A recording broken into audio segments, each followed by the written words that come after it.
Hello everyone, welcome to the online classes of Divine Public School. Today I am going to explain the second chapter of nutrition in animals and humans, fifth part. So let's start the chapter. In this chapter we have to already study about that previous page, that how nutrition is important to animals and humans and other creatures. So in this page we have to study about how we care of the teeth and oral hygienes. So let's start the chapter. Healthy teeth are white and healthy gums are pink. जो हमारे healthy teeth होते हैं वह बिल्कुल white होते हैं और हमारे जो गम्स होते हैं बिल्कुल पिंक होते हैं यानी गुलाबी होते हैं. In the proper care is not taken the teeth become the yellowish due to the formation of sticky layer containing the food particles saliva and the bacteria. This is called plaque. अगर हम इसे नियमित रूप से अगर इसकी सफाई नहीं करते हैं, इसकी देखभाल नहीं करते हैं, तो हमारे दांतों में एक चिपचिपा सा लेयर जमा हो जाता है जो फूड के पार्टिकल्स रहते हैं, सलाइवा यानी हमारे लार रहते हैं और कुछ बैक्टीरिया के लेयर रहते हैं. इसे ही हम क्या कहते हैं? प्लाक कहते हैं. Plaque. The plaque absorb the sugar and starchy foods material. The bacteria in the plaque convert the sugar and starch into the acid. The acid is formed dissolve the tooth enamels and leads to the formation of the cavity in the tooth. बता रहा जो plaques है वह क्या सुगरी, जो जितने भी Sugri substance रहते हैं और स्टार्च जो फूड मटेरियल रहते हैं उन्हें क्या करता है? एब्जॉर्ब करता है. एब्जॉर्ब करके क्या करता है?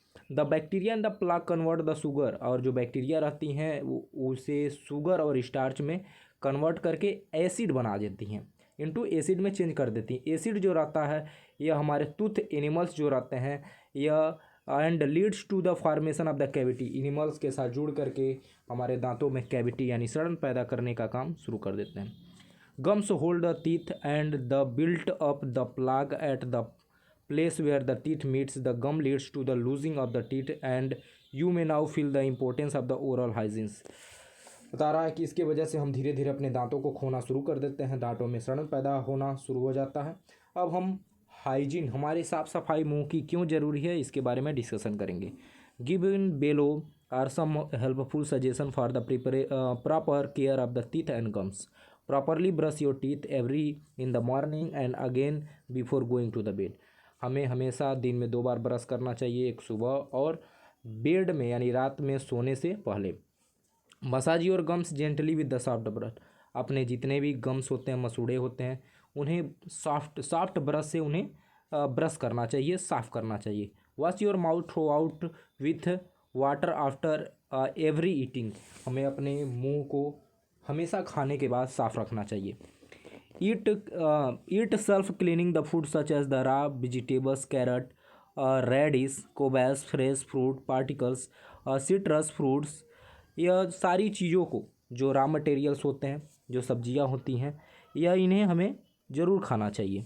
Avoid the sticky and starchy food and the sweets, chocolate, toffee, ice cream etcetera.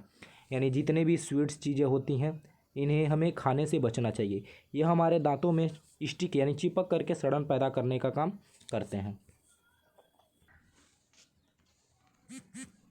Human and digestive system. अब ह्यूमन और डाइजेस्टिव सिस्टम के बारे में हम लोग स्टडी करेंगे कि ह्यूमन जो हमारा जो ह्यूमंस हैं उनके डाइजेस्टिव सिस्टम्स कैसे वर्क करते हैं. Our body needs energy. बता रहा है कि हमारे बॉडी को एनर्जी की आवश्यकता हमेशा होती है. We get the energy from the food we eat. जिससे हम यानी जो भोजन हम करते हैं उससे हमें एनर्जी मिलता है. The food eat can not be used as a such by our body.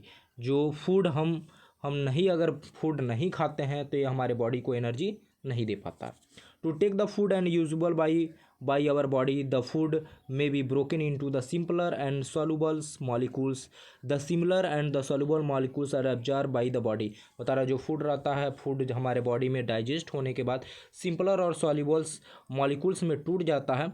The unabsorbed portion of the food through of the body is as a faeces.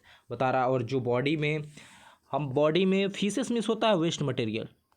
बता रहा है कि जो हमारे बॉडी में रिमेन पार्ट्स यानी जो डाइजेस्ट नहीं हो पाते हैं वह फीसेस में कन्वर्ट होकर के हमारे बॉडी से बाहर निकल जाते हैं। The process of digestion involve many steps and carried by the digestive system. बता रहा है जो ह्यूमन जो डाइजेस्टिव सिस्टम है वह कई स्टेप में होकर के कंप्लीट होता है।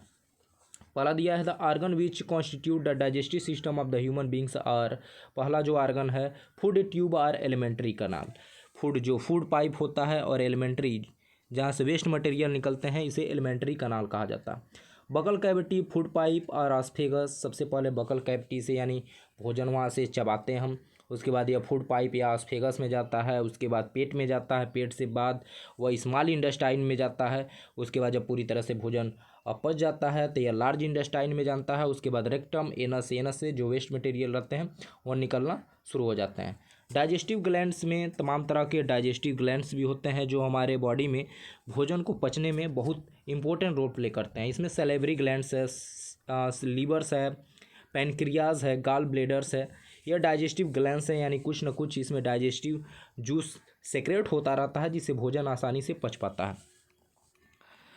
The digestive system from the oesophagus to the anus is called alimentary canal. बता रहा है कि वह डाइजेस्टिव सिस्टम जो ऑस्फेगस से एनस तक जाता है उसे एलिमेंट्री कनाल यानी हिंदी में इसे आहार नाल भी कहा जाता है।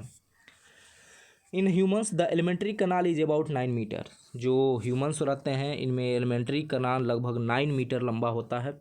Now we discuss the journey of the food through the different part of the digestive tracts. अब हम स्टडी करेंगे कि जो भोजन है कैसे अलग अलग ट्रैक में कहाँ कहाँ जाता है, कैसे डाइजेशन होता है और हमारे बॉडी के लिए एनर्जी कैसे प्रोड्यूस करता है। So let starts the next topic, ingestion of the food in humans. Human take in the food through the mouth. बता रहा है कि जो ह्यूमंस रहते हैं वो अपना भोजन मुंह से लेते हैं। We put the food morsels into our mouth with our hands and generally the right hand. हम आमतौर पर क्या करते हैं, अपने राइट हैंड से भोजन को उठाते हैं और अपने मुंह में रखते हैं। The mouth contain the teeth, tongue and salivary glands. From the front teeth incisor is used for biting and cutting the bulk of the food and smaller pieces. The canine purse and the tier the small pieces of the food. The premolars and molar help in the chewing and grinding the food. बता रहा है कि हमारे जो mouth होते हैं इनमें हमारे दांत होते हैं, जीभ होती है और सैलिवरी ग्लैंड्स रहते हैं। जो सामने वाला टीथ रहता है उसे इंसीजर कहते हैं, जो आमतौर पर इसे काटने के लिए यूज किया जाता है। कटिंग टीथ भी इसे कहा जाता है। यह भोजन के पार्टिकल को छोटे छोटे टुकड़ों में कन्वर्ट कर देता है यानी काट देता है। कैनाइन्स जो रहते हैं यह बिल्कुल भोजन को और भी यानी इसे तोड़ करके, टीयर्स करके, फाड़ करके भोजन को पूरी तरीके से छोटे छोटे स्मॉल पीसेस में चेंज कर देते हैं। The premolars and molars and chewing and grinding the foods. यह जो प्रीमोलर्स और मोलर्स होते हैं यह बिल्कुल दांतों को चबाने यानी यह दांत जो रहते हैं फूड पार्टिकल्स को चबाने के लिए और ग्राइंडिंग द फूड यानी भोजन को पीसने के काम में आते हैं।